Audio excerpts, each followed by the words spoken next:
Ta-dung! What is up, everyone? It's Brian from Ramen Adventures here. Hi! It's been a long time, hasn't it? Welcome. How are you all doing?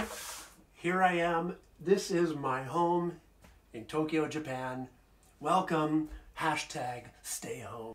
So a lot of people are at home. A lot of people eating ramen at home.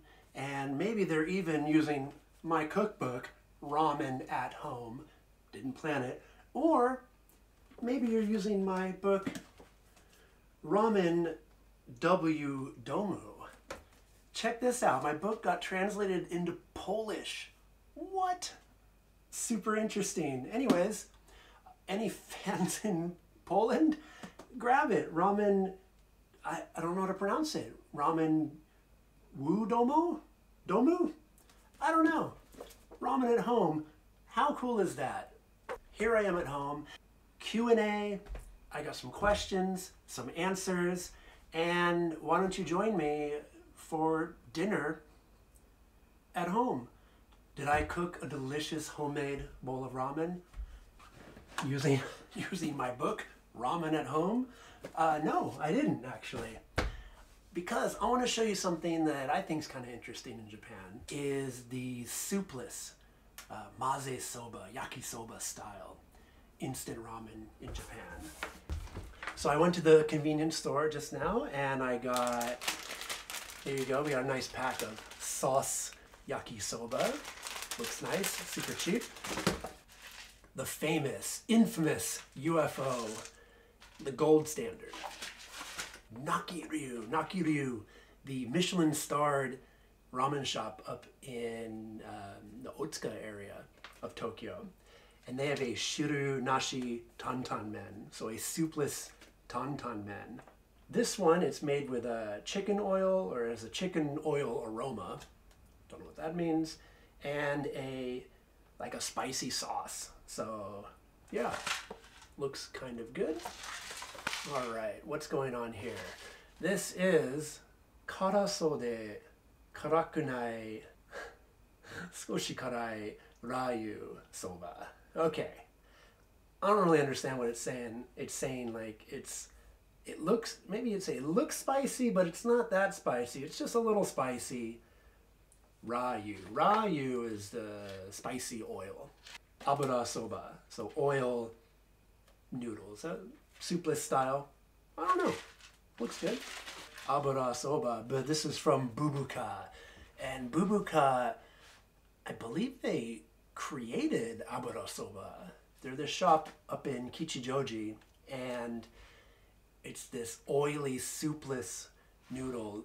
And one of the famous toppings on it is actually mayonnaise.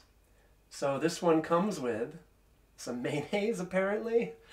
Yeah, I don't know. It's actually not bad when you mix it all up. You barely notice that it's noodles covered with mayonnaise and garlic. Thick, garlicky noodles. And then we have the yakisoba.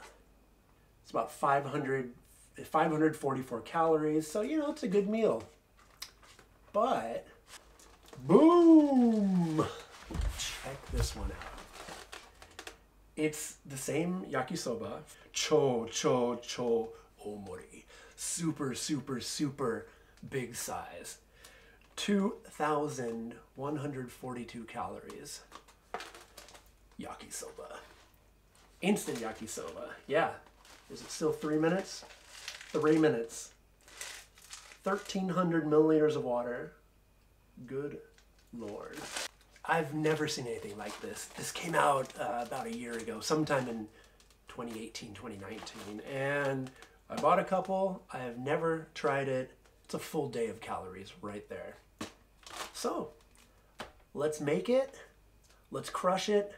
And I got some Q&A for you guys. Thanks for joining me. Let's do this. Okay, welcome to my horrible Japanese kitchen.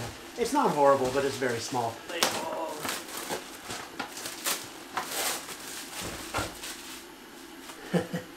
Step one, take it's actually A, B, C, so it's really simple.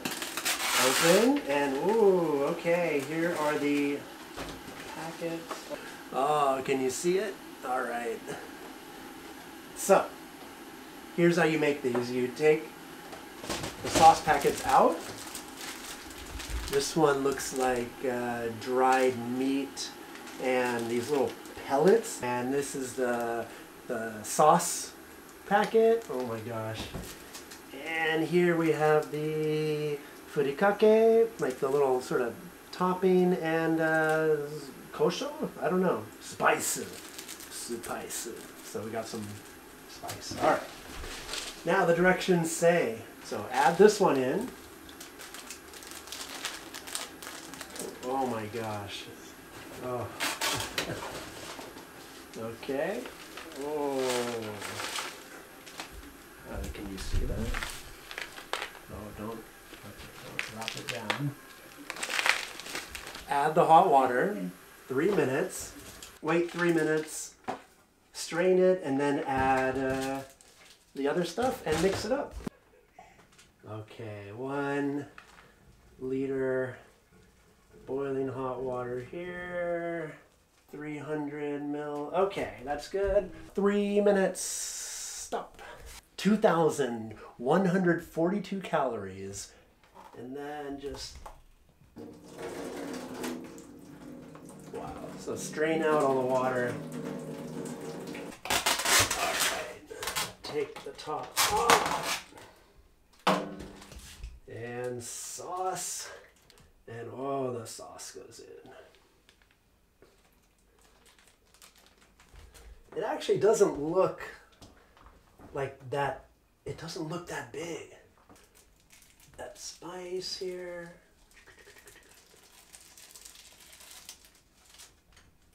Mix that in. Really exciting YouTube video here. And that's it. That is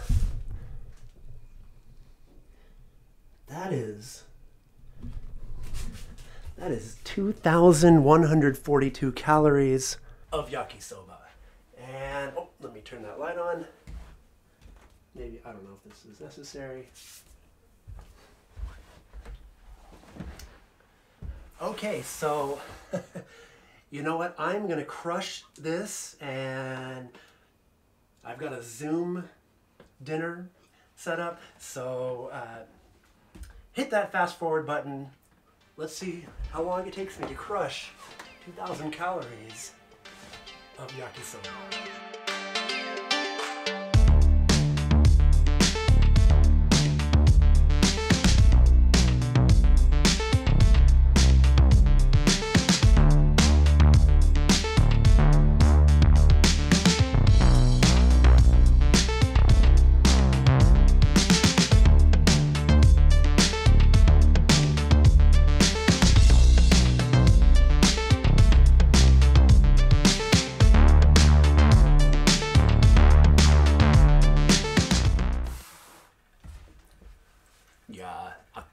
I give up. So it looks like I barely ate anything. I think I ate like a fifth of it, maybe a quarter. It looks like nothing, but to be honest, I can't eat anymore. Like this is gonna make me ill. It's just like carbs and salt, and of course it's, you know, artificial seasoning and whatnot. But yeah, to all the mukbangers out there and the competitive food eaters, I'm sorry, I can't. Oh my gosh. I do like these, but get the small size and then add your own flavors in. So maybe add some kimchi or you know, some hot spice, or if you're at home, like chop up some vegetables, fry them up, put them in here. Definitely make it your own. As it is, it's just a massive brown blob of carbs and salt and fat. Like, it's, you know, I'm sure there's no nutritional value in here. I'm good now, but if I keep eating this, I'm not gonna have a good day. So that's it. It's time for the Q&A. It's almost exactly 24 hours since I filmed that eating. Yes, I'm in the same clothes. Hashtag stay home. And hey, kanpai, cheers everyone. I'm having a little bit of whiskey. Little. So I kind of wanted that video to be a fun, like eating and talking. I got on a Zoom call, and actually the ramen was not great. Like, it was too much. Really? 2,000 calories of yakisoba is too much? Yeah, it was too much. However, I do like this brand. Very simple, but what you gotta do is you gotta customize it yourself if you're making it at home. But anyways, yeah, so I put out a feeler for questions, and here is ramen's hashtag stay at home and eat bad instant ramen Q&A. All right, I'll get right into it. Thorim, and he's asked, Europe destinations and ramen events in Europe. Definitely Kodawari Tsukiji in Paris, incredible. Verde Ramen and Casa Ramen in northern Italy. I'm gonna say this wrong every time. Hinmir Ramen in Oslo, super bomb. To Slurp as well in Copenhagen, and it was a good trip. But yeah, right now everything's kind of up in the air about travel for 2020. I wanted to go back to Europe again during the summer. I wanted to go to Spain and Portugal this time. I have some friends who opened a shop in Portugal. I have recommendations for Spain, but you know, it's probably not going to happen. Also in talks with a couple people over in Europe about doing some pop-up events, which are obviously on hold, so no more pop-ups. Stay tuned. Instagram, YouTube, Facebook. I'm on all these things, and I will keep you updated. Swanky Lo says the best ramen prior to the lockdown. I made it my mission in 2020 to crank out all the shops in the best of the best ramen that I haven't been to, which is a good number. You know, there's 80, 90 shops I haven't been to. Well, back in November, I spent about 3 weeks on my motorcycle in Kyushu in southern Japan with this book. I went to as many as I could, and they were incredible. So just as an example, Ichigen in Saga was like awesome. Like everything that I love about ramen. Little place in the middle of nowhere, and just absolutely incredible stuff. That was cool. Just in general, the shops in Kyushu in the deep countryside, awesome. My buddy Fane Flip, he asked me what is my favorite wine at the moment. And actually, if you saw that little sped up montage of me trying to eat all that yakisoba, the music in the background is one of his original tracks. He's one of these, what do you call these guys who use the synthesizers and make that sick music. My favorite wine at the moment, but I've been slacking recently. I don't really want to go to bars. To be honest, I'm trying to save a little money, so natural wines tend to be 5,000 yen plus for a bottle at a bottle shop in Japan, which is a little... So, it's all about whiskey these days. It's Jameson Caskmates. It's been aged in stout barrels. A buddy of mine suggested this, and it was on Amazon, so I got it. It gives a bad hangover, so you gotta really do all the... Even with just like a couple glasses, maybe there's something wrong with me. Drink a lot of water, take a vitamin, and you know, all these hangover prevention steps for people in their 40s. But, oh man, no, but Bane, I went to Mexico recently, and up in the north in Tecate, there's a winemaker called Beachy, and their stuff was like superb. Very, very, very limited distribution. Yeah, if you ever see Beachy, you'll know it because it's got naked Mexican wrestlers on the labels. Dimitri asks, what is the best ramen in Japan? And You know, Dimitri, actually I know this guy, he's one of these foodies who's always looking for like the best food.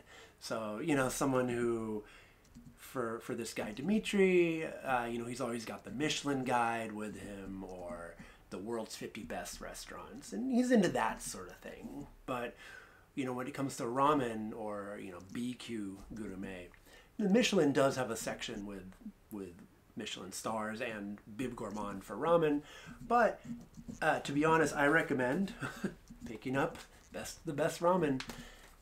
You know, it's curated by some of the most well-regarded Japanese ramen critics. So that's who I would go to for my ramen picks. I mean, you know, thank you for coming to me as well.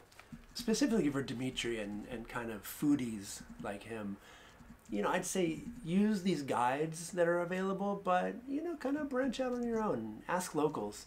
Go to a famous ramen shop that has a big line. The person behind you, turn around and just start talking about ramen. They'll tell you stuff, and then go from there. And you'll definitely have a good time.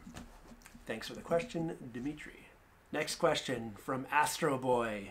Heaps of your faves. Heaps of my favorites. I got so many favorites. Man, it's tough to say, but I'm currently writing up my travels in Hokkaido last year. They're on my blog, ramenadventures.com. I was blown away by a few shops. Men Eiji, incredible. Tonkotsu ramen, up in Hokkaido, you think it would be miso. It's not. Tonkotsu ramen with a yuzu scented dashi jelly that they put on top. Oh, super good. Yeah, check out my website. Lots of Hokkaido recommendations going up now. Akadiruzun. What do Japanese people eat at home? Japanese curry, ramen, or anything else? Quite often, you know, it's rice, some different kinds of pickled vegetables, and then usually some kind of stewed meat, vegetable dish. I mean, Japanese cooking is all over the place, but this is kind of home cooking. Generally, like a lot of different things, which is super cool, you know, when you have home cooking and you have like 10 different little things to snack on. I really like it. For single dudes living alone, it is quite often curry and rice. Easy, just these in curry roux, and you fill up a pot with vegetables and meat and the curry roux. Super easy, real cheap. Make some rice on the side. From Hola Hosik. Regional ramen variants and life in Japan. Okay, well, back to Hokkaido. I'm just writing about this one. There's this kind of style that's not huge up there, but there are a couple shops. It's hormone ramen, beef, pork, intestines, and like usually a spicy miso ramen. Very cool. Ko Yuono says instant ramen review. Well, you know, I ate some instant ramen. My review is you got to add stuff to it. Yeah. Tired Energy asks, how is the Japanese food industry different from where you're from? So from San Francisco, the Japanese food industry, it's much easier to open a restaurant in Japan as far as the regulations and getting your shop up to code and whatnot. All of that is much smoother in Japan, whereas in America, everyone I know who tries to open a ramen shop just hurdle after hurdle, issue after issue. And when they tell me about the issues, I think, like, why? Like, why do you have to have your paperwork for the vent like in such pristine order? And why does it take 6 months for someone to come out to check the integrity of some aspect of it? And I really wonder why. You know, in Asia, on the surface, they're more dirty and sort of like haphazard, but I don't think everything needs to be so pristine. And that is it. Those are the different questions, man. Thank you for the Q&A. I hope I hit up everyone. I used the Instagram sort of question thing, so I don't know if everything came through. I want to thank everyone who subscribes to my channel. The views have been pretty much a tenth of what they used to be in the last in the last year, which I don't understand. People say it's the algorithm, but you know, whatever. So yeah, for everyone who's a fan, thank you very much, and I will keep going. Thank you, Ramen Adventures. I am out of here.